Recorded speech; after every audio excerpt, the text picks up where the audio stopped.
Would you like to just rebook these guys as soon as Tom is able to get back in there? Total pain in the ass, but yes. Great showing, ending, you know? What does it take to make an eye poke intentional? Who the f knows? Who gives a sh? I can't make people fight, and you definitely can't make somebody continue if they feel they've been injured. Only Tom knows what happened. I mean, he had Tom bloodied up, you know. Tom didn't want to continue in the fight. Bully Aspinall has finally come out. Tom Aspinall is showing he doesn't care about the UFC and the UFC fans who have been giving him shit for a long time. He's going at the fans, he's going at Dana White, and he's going at Cyril Gane. Let's go over what he said. Cyril Gane is a cheater. He goes into fights looking to eye poke, back of the head shots. He even said John Jones, before he fought Cyril Gane, called him a cheater as well. Then he says he's pissed off with Dana White, and he's also said he's got Brown syndrome, which is a pretty serious eye condition, which may involve surgery. He's not training right now. He just wants to get his eyes back to 100%. And you know what? It's all warranted. Dana White, very unnecessary comments after that fight. You know, he's very much being the nice guy, the polite Englishman, the gentleman. Now, he doesn't care. The gloves are off, and this Tom Aspinall is going to self-ice, and dare I say, he's going to... For the longest time, nobody wanted to say it out loud, but now it's impossible to ignore. Something is fundamentally broken in the relationship between Dana White and Tom Aspinall. And it didn't start with an eye poke. It didn't start with John Jones trash-talking. And it certainly didn't begin with the fans turning on him overnight. This tension has quietly been building in the background for years, hidden behind polite interviews, respectful answers, and a heavyweight champion who did everything the UFC asked of him, yet somehow still ended up labeled the problem. When you strip it all back to the core, what you see is a fighter who became too good, too fast, and too difficult to control inside a system that thrives on long rivalries, drawn-out narratives, and champions who can be managed, marketed, and delayed at will. Tom Aspinall didn't play that game. He didn't beg. He didn't stall.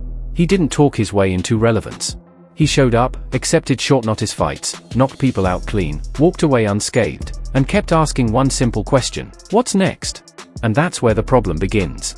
The UFC is built around controlling momentum, not just showcasing athletic dominance. Champions are meant to create time for hype, for promotion, for storylines to develop. But Aspinall didn't create time. He erased it. Fight after fight, opponent after opponent, he dismantled the heavyweight division with speed and precision that made everyone else look outdated. No wars, no controversial decisions, no collateral damage, just brutal efficiency. And in the UFC business model, that's not always a blessing. Sometimes, it's a liability. Then came the John Jones saga. For over a year, Tom Aspinall did everything right. He stayed respectful. He waited. He spoke carefully. He refused to attack John Jones publicly, even as Jones went silent, flirted with retirement, teased boxing, hinted at legacy fights, everything except the fight the division needed. Aspinall sat there as interim champion, then undisputed champion in all but name, watching his prime slip away while the biggest fight in heavyweight history was dangled and delayed. So, all the best. All the best. Quick mission. Sure, let's do this. Play something. I guess the clarifying question then is, if Dana and Hunter do come to you after this fight, the figures make sense to you, would you then be open to fighting Tom Aspinall, or are you categorically thinking, he does nothing for me, I will not fight that guy? He does nothing for me. He does nothing for me. If you're a person that wants to see me really challenged, then I get it. 7 years younger, like 35 pounds bigger than me, right? I get it. It's like, wow, this John's so good. We finally found someone way younger and way bigger than him. Let's see how he does it. I get that narrative. But for me, if you were my manager, if you were on my team, why not fight against Pereira, a guy who's the same age as you, and we walk around the same exact size?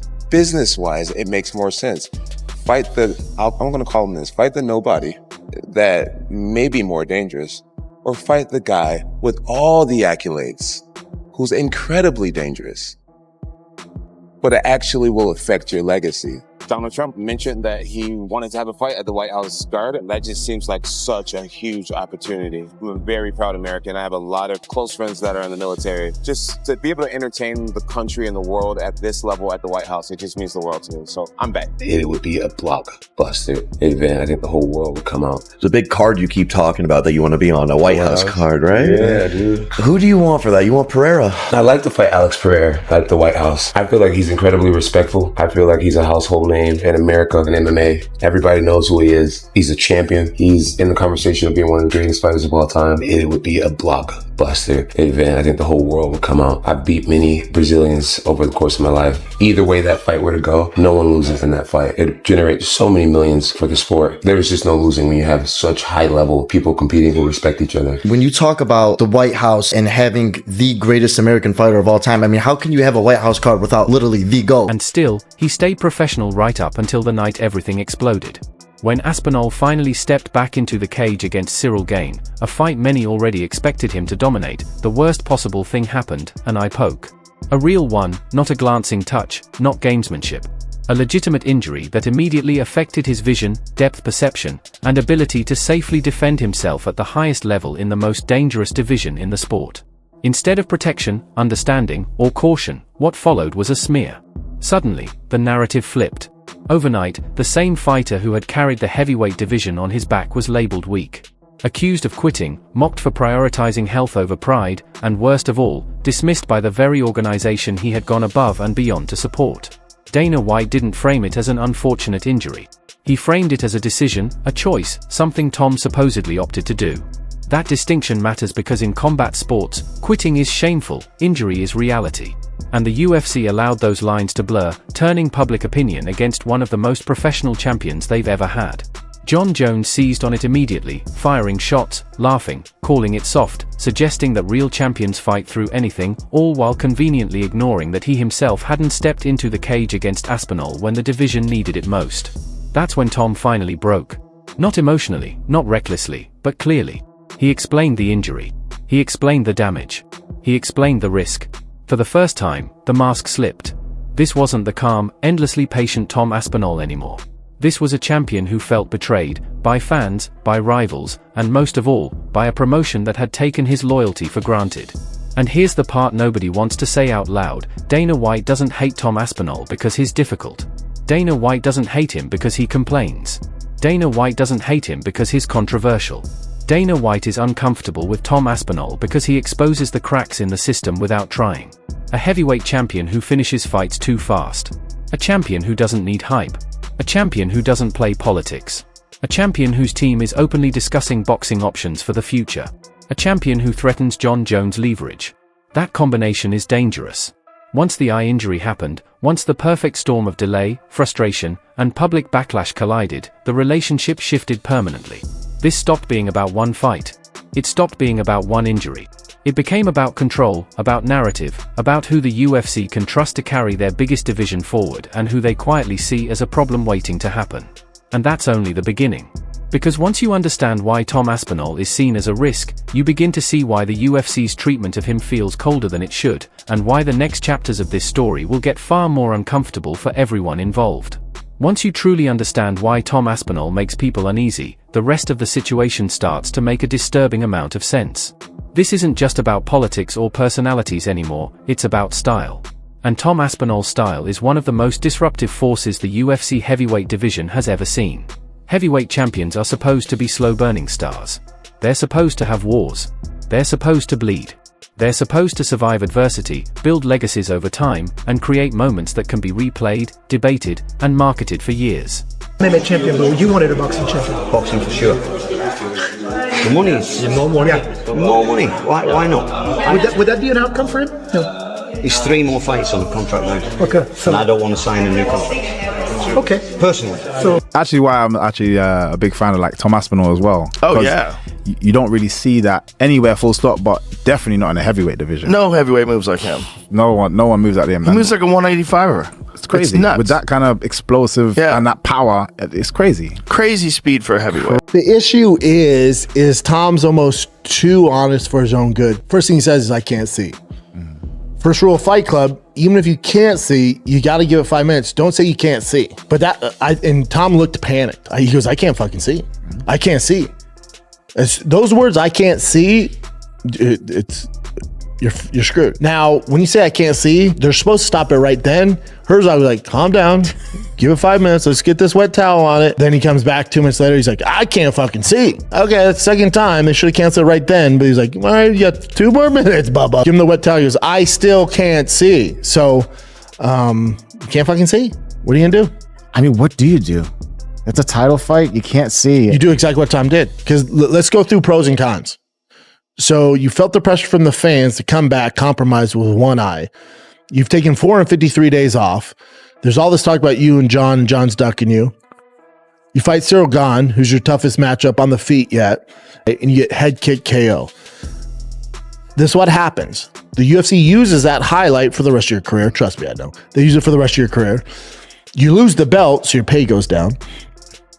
Then you have to fight one or two guys to get back to the title shot. And you're doing it because you feel pressure from the fan. Tom Aspinall doesn't play that game. He arrives, identifies the weakness, explodes into the opening, finishes the fight, and walks out like it was a light sparring session. There's no damage, no chaos, no controversy, just a job done with terrifying efficiency. From a pure fighting perspective, it's beautiful.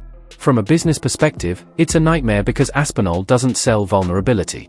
He doesn't create cliffhanger. He doesn't give the UFC time to stretch narratives across multiple pay-per-views.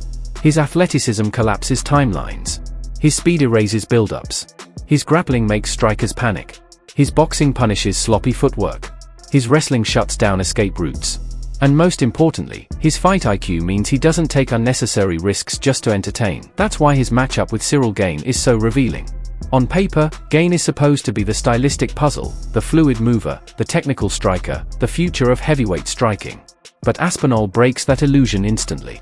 His pressure doesn't allow Gane space. His entries disrupt the kickboxing rhythm. His grappling threat forces hesitation, and once hesitation exists at heavyweight, the fight is already over. That's why a second fight between them would likely be even worse. Gane would be more cautious, Aspinall more confident, and the margin for error would shrink further, and that brings us back to Jon Jones. Aspinall isn't just dangerous, he's inconvenient. Jones thrives in chaos he can control. He thrives on psychological warfare, long build-ups, opponents who can be baited, frustrated, drawn into mistakes. Aspinall doesn't give him that. He doesn't talk recklessly. He doesn't posture. He doesn't get emotional.